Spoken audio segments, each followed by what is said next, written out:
Jésus-Christ soit toujours avec vous. Saint Thomas d'Aquin, ce grand théologien du Moyen Âge, utilise cette image. Nous autres, hommes, nous sommes comme une flèche déjà en pleine course. C'est un autre qui a visé et tiré. Il ne tient plus à nous de nous chercher un but. Il est déjà fixé. Et où va cette flèche dont le Créateur a fixé le but? Voici la réponse. La flèche court vers le bien et donc vers le bonheur.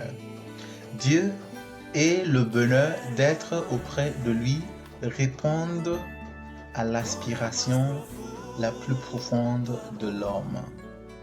Là, il n'y a rien d'imposé, aucun devoir à faire comme une corvée, aucune chicane.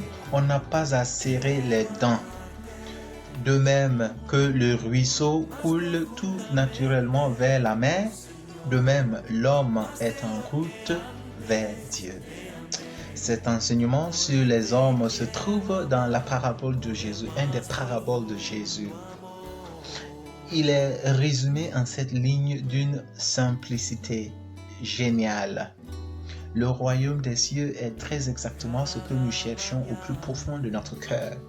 Il est comme un trésor dont on découvre l'existence. Il est comme une perle, comme la perle des perles que le marchand a recherché toute sa vie.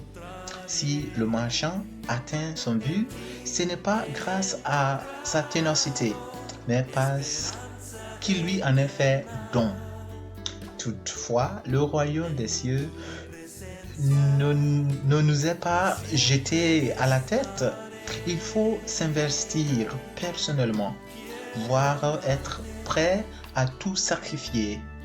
Mais ce n'est pas pour une chose étrangère. Ce que nous avons de plus personnel est en même temps un don. Et il faut savoir saisir ce don. Il faut rester en éveil. Quand on aura atteint ce but, on ne s'effondrera pas comme après un excès d'effort, mais on exultera d'une joie indescriptible. Bien-aimé, le secret de la vie chrétienne peut donc s'exprimer en une image qui tient en cette ligne. Il en faut un peu plus au prédicateur et quant à chacun de nous, il nous faut toute une vie pour le comprendre.